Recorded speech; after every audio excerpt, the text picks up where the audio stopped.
Hello everyone. We are left with a very small part of chemical kinetic now. We did two numericals on activation energy yesterday. Now this is the last numerical for the chapter. Read the question carefully and tell me what all is given out here and what are we supposed to find.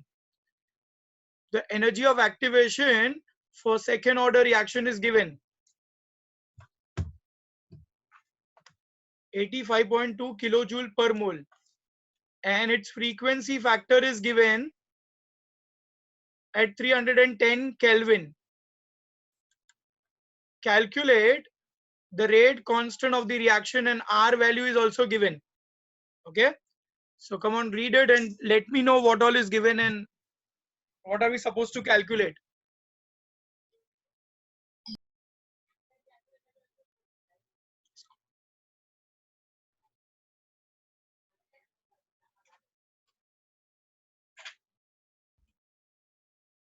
Yes, come on, tell me given.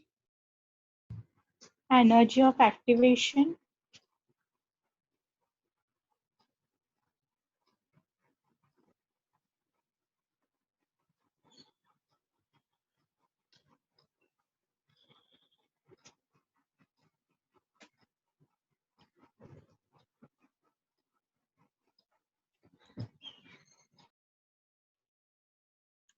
Yeah, Bashar, temperature is given 310. What else? What is this? Energy of activation. What do you mean by this? Energy of activation is given EA 85.2 kilojoule per mole. Okay, now it is given in kilojoules. We have to express energy of activation always in joules. So we write 85.2 into 10 raised to 3 joules per mole. What is frequency factor? Frequency factor is also called pre-exponential factor. That is capital A. Capital A is given 3.1 into 10 raised to 11 liter per mole per second. So that is A. Capital A is given. Temperature is given 310. Rate constant we have to find and R value is given to us. And rate constant means K we have to find. Now for this, we have to use this formula. A by K equals to A upon 2.303 RT. See, everything is given except for the K. So you keep the left side as it is. Substitute only the right side. So we write EA, that is 85.2 into 10 raised to 3. Then 2.303. Value of R is 8.314 and temperature is 310.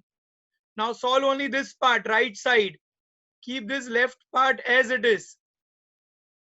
So when solving this, we get 1.435 into 10 raised to minus 2. Come on, copy down up till here, then I'll show you further.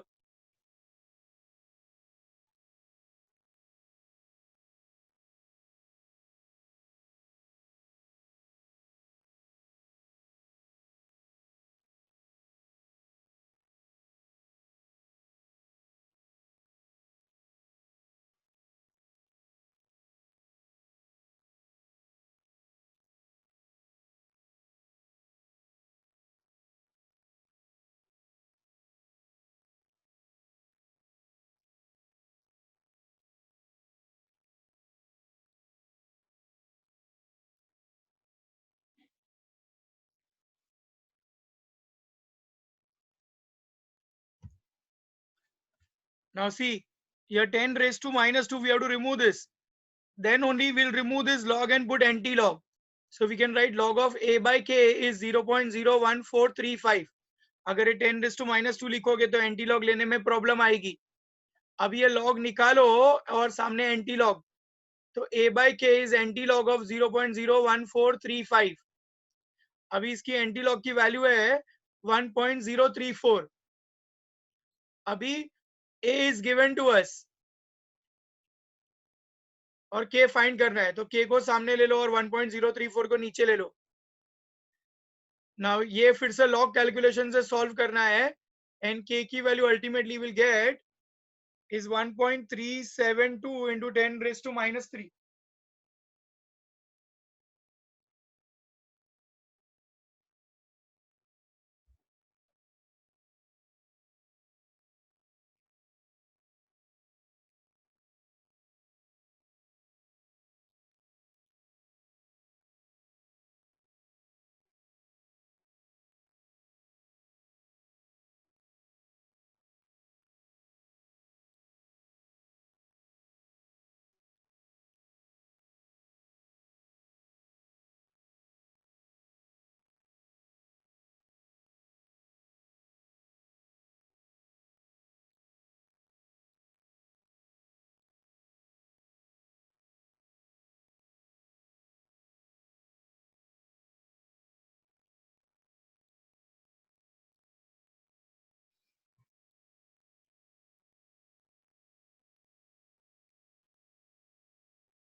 ये last calculation में कुछ mistake है.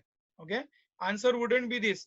ये 3.1 को 1.034 से divide करो, whatever answer will get, right on that, into 10 raise to कुछ 11 ही रहेगा. ये रॉन्ग है. हाँ,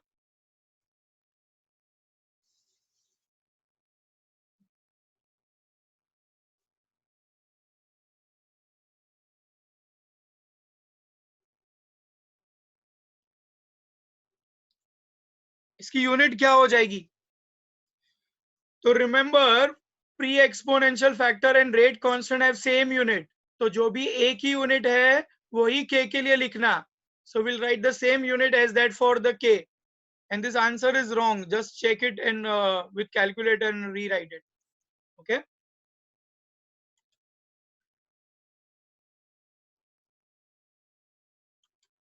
Yes, I'm going to send the notes on the group. Okay, don't worry. Now, those who have copied it's okay. Otherwise, copy from the notes later on. Actually, I have sent all the group may all the notes. This sum is already there. Okay, I have sent yesterday all the notes on the group.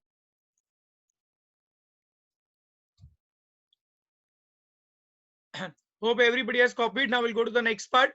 Now only two questions are left for today. One is what is the effect of temperature on the rate of reaction, and second is effect of catalyst on the rate of the reaction. Now both which I send the notes on the group is little bit in an old pattern, but you all copy down this one which I'm going to show you on the PowerPoint now.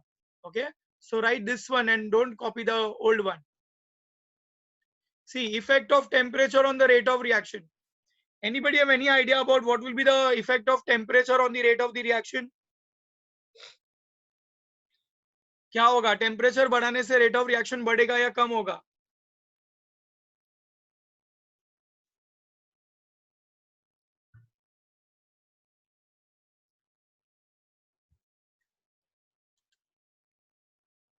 Yes, it is directly proportional. Okay. चाहे exothermic reaction हो या endothermic reaction हो, temperature बढ़ाने से rate of reaction बढ़ता है. Endothermic में तो हमको एक्सटर्नल हीटिंग लगती है, पर एक्सोथर्मिक में क्या हो जाता है, विद इन दी प्रोसेस इतनी हीट क्रिएट होती है कि टेम्परेचर बढ़ता जाता है और रेट ऑफ रिएक्शन बढ़ता है. Approximately for every 10 degree rise in temperature the rate of reaction becomes double. ये स्टेटमेंट लिखना है, मैं यहाँ पे लिखना भूल गया, but everybody has to write down that. I will make you all right.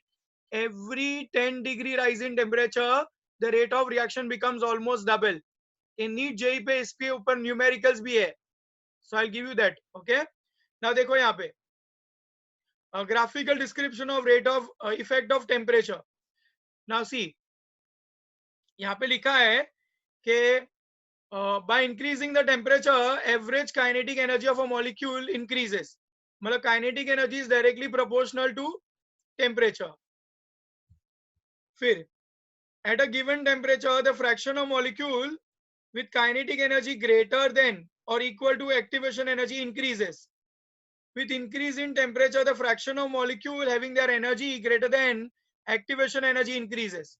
अभी देखो यहाँ पे indirectly क्या बोल रहे हैं कि दो टेम्परेचर है T1 T2. अभी यहाँ पे लिखा है T2 is greater than T1. अभी T1 पे देखोगे ना, जैसे जैसे टेम्परेचर बढ़ाओगे तो काइनेटिक एनर्जी बढ़ती जाती है, और ये एक्टिवेशन एनर्जी का मार्क है. मतलब ये जो शेडेड एरिया देख रहे हो ना, so that shaded area is the energy, the fraction of molecule जिनकी activation kinetic energy activation energy से ज्यादा है. पर जब टेम्परेचर T2, अभी T2 is greater than T1, अभी टेम्परेचर T2 पे देखोगे तो ज्यादा मॉलिक्यूल्स की काइनेटिक एनर्जी एक्टिवेशन एनर्जी से ज्यादा है. मतलब जैसे जैसे टेम्परेचर बढ़ेगा तो बहुत ज्यादा मॉलिक्यूल्स एक्टिवेशन एनर्जी को अचीव कर लेंगे और रेट ऑफ रिएक्शन बढ़ जाता है. तो इनडायरेक्टली टेम्परेचर बढ़ाने से हम क्या बढ़ा रहे हैं, एवरेज काइनेटिक एनर्जी बढ़ा रहे हैं, और फ्रैक्शंस ऑफ मॉलिक्यूल जिनकी काइनेटिक एनर्जी एक्टिवेशन एनर्जी से ज्यादा है वो बढ़ रही है, और उसकी वजह से रेट ऑफ रिएक्शन बढ़ता है. So ultimately by increasing the temperature we increase the rate of reaction. देखो यहाँ पे लिखा है कि at kinetic energy at temperature T2, the larger number of molecules have activation energy greater than kinetic energy having greater than activation energy at temperature T2 than temperature T1। अभी ये graph से शायद तुमको नहीं समझ आएगा, पर ये ग्राफ से मैं समझाना चाहता हूँ। देखो क्या हो रहा है actually indirectly.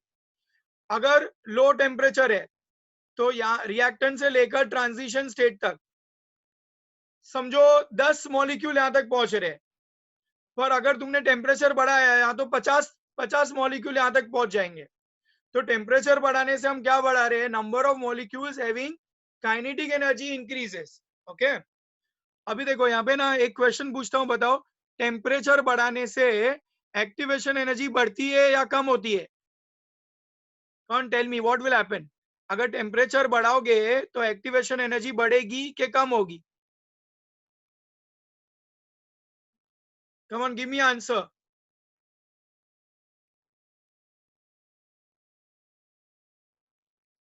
If you increase the temperature, what will happen to energy of activation?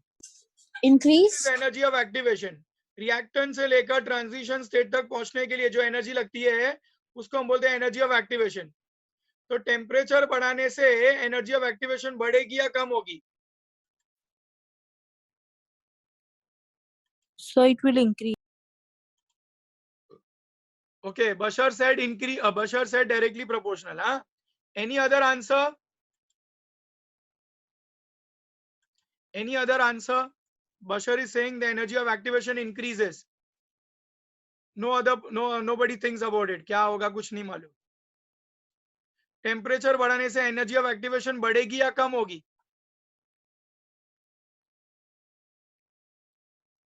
No idea.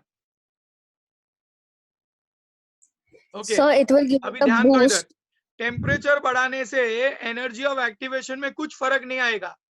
Temperature cannot change energy of activation. जब टेम्परेचर बढ़ाओगे, अगर लो टेम्परेचर पे समझो, अगर 100 डिग्री पे या रिएक्टेंट से लेकर ट्रांजिशन स्टेट तक अगर 10 मॉलिक्यूल पहुंच रहे, तो तुम टेम्परेचर जैसे जैसे बढ़ाओगे 200, 300, 400, तो यहाँ पे नंबर ऑफ मॉलिक्यूल्स जो रिएक्टेंट से ट्रांजिशन स्टेट तक पहुंचते हैं वो बढ़ेंगे। मतलब हाई टेम्परेचर पे यहाँ पे 50, 100, 200, 500 मॉलिक्यूल यहाँ तक पहुंच जाएंगे। मतलब टेम्परेचर चेंज करने से एनर्जी ऑफ एक्टिवेशन कम ज्यादा नहीं होता है, पर नंबर ऑफ मॉलिक्यूल जिनकी काइनेटिक एनर्जी एक्टिवेशन एनर्जी से ज्यादा है वो बढ़ेंगे। ओके, तो ये जो ग्राफ है ना वो क्या बता रहा है कि T1 लो टेम्परेचर है, लो टेम्परेचर पे कम मॉलिक्यूल्स की काइनेटिक एनर्जी एक्टिवेशन एनर्जी से ज्यादा है, पर हाई टेम्परेचर पे ज्यादा मॉलिक्यूल्स, मतलब ये पूरा इतने ज्यादा मॉलिक्यूल की काइनेटिक एनर्जी एक्टिवेशन एनर्जी को अचीव कर लेगी। तो यहाँ पे देखो क्या लिखा है, the area A plus B, मतलब ये दोनों मिला के represents the fraction of molecule with kinetic energy greater than activation energy is larger at T2 than T1 since T2 is greater than T1। मतलब टेम्परेचर बढ़ाओगे तो ज्यादा मॉलिक्यूल्स की काइनेटिक एनर्जी एक्टिवेशन एनर्जी को अचीव कर लेगी। So indirectly temperature बढ़ाने से हम काइनेटिक एनर्जी बढ़ा सकते हैं, पर एक्टिवेशन एनर्जी में हम कोई चेंजेस नहीं कर सकते। I hope it is clear. Now the last question, what is effect of catalyst on the rate of reaction? पहले तो कैटलिस्ट का डेफिनेशन समझ लो। Catalyst is a substance which when added to the reactant increase the rate of reaction without itself being consumed in the reaction। अभी without itself be consumed ऐसा नहीं लिखा है, without taking part in the reaction। Without taking part लिखोगे तो wrong हो जाएगा। मैंने तुमको ऐसे बहुत सारे रिएक्शन दिखाए थे और पहले भी कैटलिस्ट हम समझे कि कैटलिस्ट इन्वॉल्व होता है कुछ कुछ रिएक्शन में। दो तरह के कैटालिटिक प्रोसेस हमने लर्न किए थे, एक है एड्सॉर्प्शन थियोरी और एक है इंटरमीडिएट।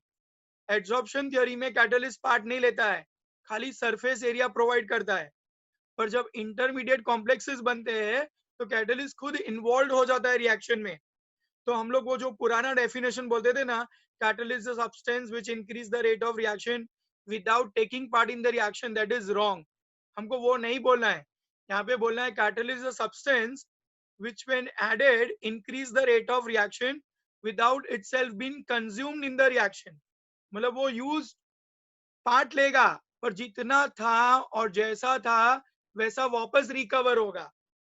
तो ऐसा नहीं कि वो पार्ट नहीं ले रहा है, पार्ट ले रहा है, कंज्यूम हो रहा है, पर वो वापस उतना रीजनरेट भी हो जाएगा. Okay, so without it being consumed in the reaction, मतलब यूज्ड अप नहीं होगा, वापस रीजनरेट हो जाएगा, तो उसको कैटलिस्ट बुलाते हैं. अभी कैटलिस्ट से क्या होता है, देखो यहाँ पे एक एग्जांपल दिया है, KClO3 का ऑक्सीडेशन होना है पोटेशियम क्लोराइड में प्लस ऑक्सीजन यहाँ पे बनेगा. हाँ, पोटेशियम क्लोराइड डिकम्पोजिशन हो रहा है. ओके, मैंगनीज ऑक्साइड की प्रेजेंस में, जब मैंगनीज ऑक्साइड की प्रेजेंस में रिएक्शन होता है तो कैटलिस्ट क्या करता है, ऑल्टरनेट पाथ क्रिएट करता है. देखो ऐसे, ये जो ऊपर वाला कर्व दिख रहा है वो बिना कैटलिस्ट के है, और जो नीचे वाला कर्व दे रहा है दिखा है वो विथ कैटलिस्ट है. तो जब कैटलिस्ट यूज करोगे तो एक ऑल्टरनेट पाथ क्रिएट होता है.